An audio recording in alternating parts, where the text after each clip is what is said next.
بنابرتی برفتی و سردمکی دامجین بحثا پیشکفتن جالی تکنولوژی و پاراستنا مافه مروفان تکرن جالی ولاتین پیشکفتی و عالی ولاتین اروپای ولی دمکی دادی عالی کاری هاتین راوستاندن جبوی پنابرانت نوا هرما کردستان و عراق دا بحثا داخستنا کمپان تکرن زیرتر و مجاری سراستان و دولتی هم بحث کن برای اوات مصطفى نونري هرتمي رخصرا ايكوسوك يا سرب نتوين هفگرتي و شارازای عراق جبوی دوسه پنابران جبر من کامه پاک راست خود یلمده رئیس دی اوات گلگلک سپاس هین گلمدانه جارل دست که بحثا جماره هم بکین آمار هم بکین سال 2024 داد وی سردمی دا که هر بحثا مافهم رو و تتکرن جماره که دیار کریل دفعه پنابر سر آستا جهانی گهشتیه چه آستا که مترسی دار؟ بله سرطا زور سپاس دوام دیداره و همه سر خوش کنگ و کسوکاری قربانی دوائین مقوم بونیم بلمه پیستال ایتالیا سری هداوه بگیم بتاکید تا از تجنبه چی دیاری کرنی هکارکشی زوره یکه هکارکان اوه تا استان زاران پنابر به اتفاقین دولتی کاتی خوی که با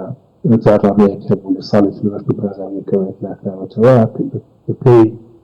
أي سبب بينز مع الذاكرة سكيكوني دا كان بريكا بلا مستعد كان بريكا رابو محاجرات كوس كردن لبرت وكاري كيف وكاري أبوريا وكاري كشوا وقران كاري جي كشوا هو براستي هيت داتايكي واصل في درسني بلا مكانين بلين بريطانيا يكيك لولاتاني كاكوتو تزجي كاري بري هاتي أنا بريكي إجازو لولاتاني روشالاتينا وراسك بكوزستان اشتروا وأفريقيا سمولاتي في آسيا هولندا بريطانيا وإيطاليا والسي ولايات اللي عند وطنية الأوروبا كاستقبل بين النخول بلام أمانة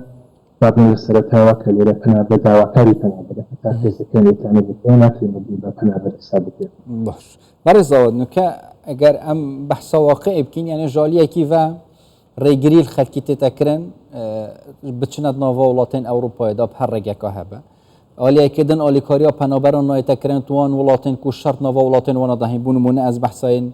يعني أوارين عراق بكم دوا كامبين هرما كردستان دا نافچن جدا جدا يعني جي پنابرين ولات سوريا جوي نوا هرما كردستان دا الآلية دنجي بحثا بلانين بردام تتكرن جوي راوستاندنا پنابرتي نوكا اگر اس وكوا في خستني بحث بكم يا سبنتين هفگرتي و بلانين وشارتي هنا جوي راوستاندنا پنابرتي چنه او بلانين دهاتي دا تايبتي جي بين گنگ شکرن جوي راوستاندنا پنابرتي جيان آسایی بات نو هر ولاتی دا. رزق پاکی مایلا یک بسیار سنداقتی چیزور بینید وجود زیاد سویه و این پوشل کنتین کتاب میولامی دنیا دراسته که ولی پلانت که یک پلانت چی میگی پلانت که اشکال ولاتانی یچتی اروپا و بریتانیا ولاتانی ترکلنا و اروپا دلامنا یچتی اروپانی یعنی دراستی پناه بقابل مکارکشی زور بازه ذکر لباری اموری باری چی سیاسی چیه که پناه بوده سكتي بحيث دستي أو خلقاني كبوبوليستا كاني أواني كبابر قوان بقومي ناشا بس تزانم ببردوام لكاتي بانك شيء هلقجانا كان دجي لاين السياسي كانت لها بكاري دين سكتي بهزي شبراستي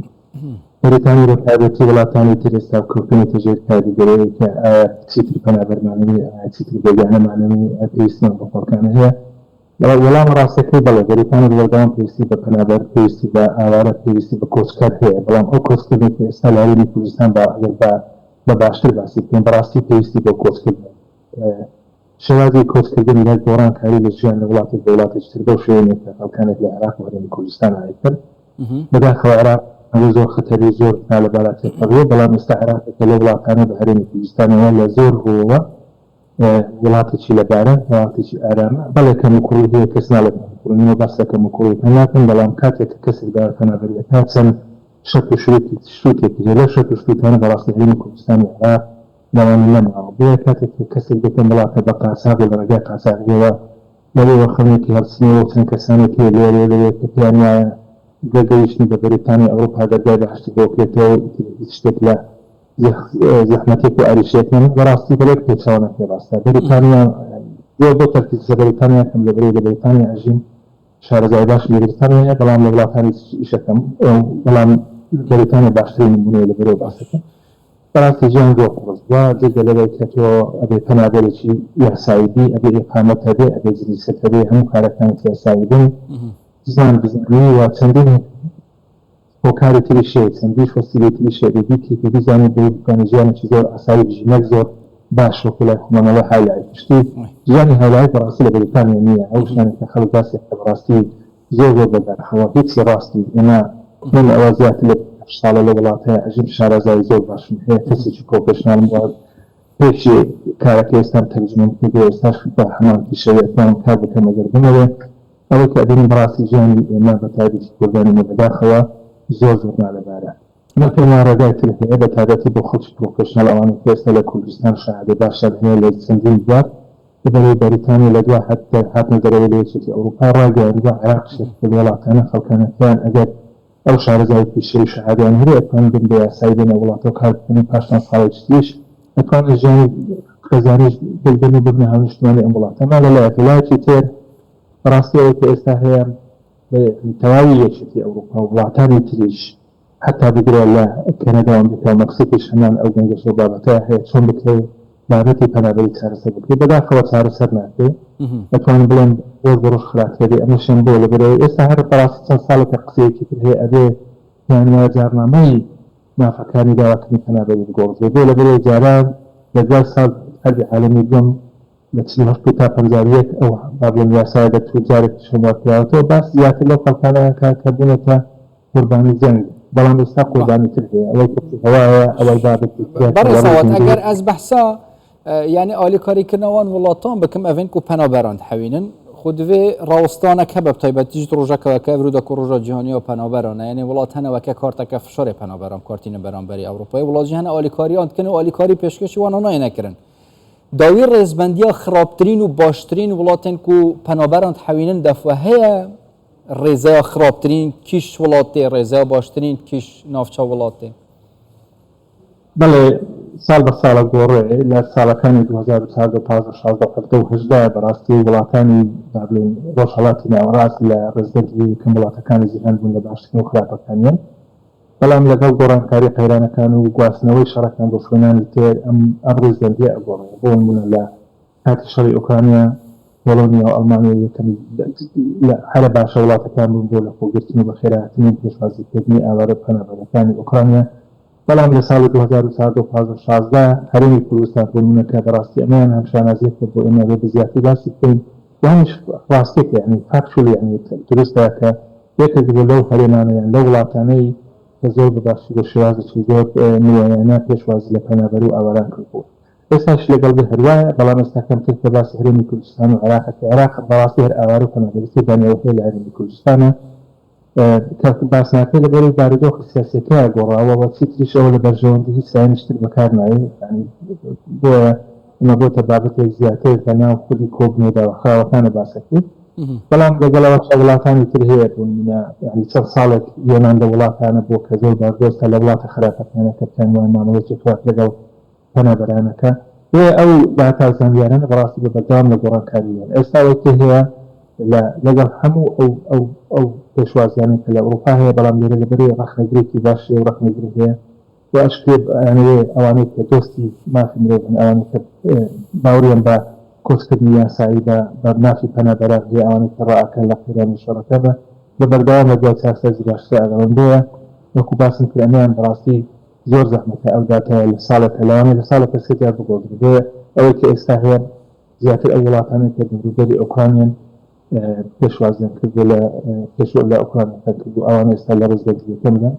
بەداخەوە لە شەڕی فەڵەستینی شوێنەکانی تر لەبەرەوەی ئاوارەکەنی بوو حەقە لە هەمان کاتیشدا شێوازێکی سیاسی بارودۆخە سیاسیەکەش لەبەرچاوە جێری ئەو بابەتانە زۆر ناکرێنن پرسیارە داوی ئاشا بکەم بەڕێزەوەتە و ژیت ڤیدەمیدا بڕیارە حکوومەتە عێراقی ژبووی داخستنا کەمپۆم تایبەت جێڤێن ئەوەرێن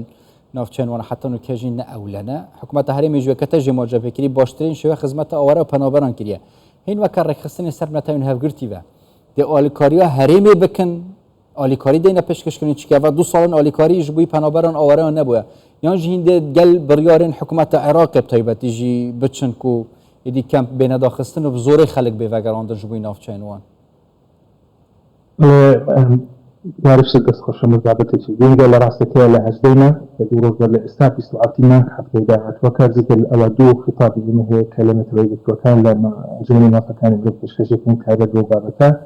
وسبع أنا رسمي من سيبو سكتري بسمة ريبت وكان بكوميسيون بالاي ما فكان يقول ولا كانت التعبات لا لا باردو في استا حكومتي مركزي حكومتي فيدرالي بتشغيل لا إنجليز سان فرتاوتشي أنا وكا وبابتي كنت بابتك في موياك بالتأكيد أما عراقش ما في خويتي كدواب كخلق دلتو بشونا كان في بلام شواز دعوا كنا كيش شوازش براسي توقت توليكارية يعني فرض كردني بابلن قرانوي خلق بشونا كي خويان بو بردني بشونا اشترك لوانيا راسا خو كاريجري بسا قران كاري ديموغرافيا بشونا هذه كاوز بابت اشتراك لروي كومولايتي السياسية جارك بلت الشيشي كتير بقوله أما بيت شيء تلك أمانات للشواذ بقوله مثلا الواقع وك هرم كردستان عليه كردستان خلق بمخشانة بتوب شو نكين كنا بزوري كلام بدأ خوا قال لك سباس كتسم باب بنكيش تلقى خوا كل نتاج باب الدينامي وأنا كما كنا تعرفني سعرها برو شو نشنا ديالا قال لك سباس برای صوت مصطفى نونري هرتمير ريك خصنا اکوسوک یا سرنتاین هفگرتی و شرازای عراق جوی دوسیا پنابران پای که راستا خوینجه برمین کامد گل مدام سپاس بو